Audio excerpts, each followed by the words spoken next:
মুসাফিরের জন্য কুরবানি, মুসাফিরের উপরে কুরবানি ওয়াজিব হবে কিনা? মুসাফির ব্যক্তির উপরে কুরবানি ওয়াজিব নয়।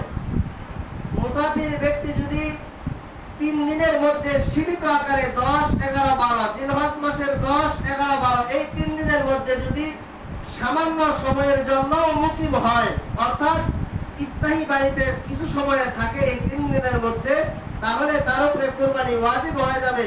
আর পূর্ণ 3 দিন যদি সে মুসাফিরের হালতে থাকে তাহলে তার উপরে কুরবানি ওয়াজিব নয়। মুসাফির ব্যক্তি যদি ঈদের দিন ছিল না, দ্বিতীয় দিন আসছে, কুরবানি ওয়াজিব হয়ে যাবে।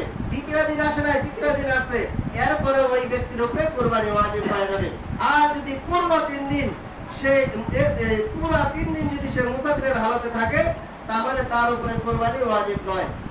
গরিব ব্যক্তির জন্য কুরবানি, গরিব ব্যক্তির উপরে কুরবানি জায়েজ আছে কিনা?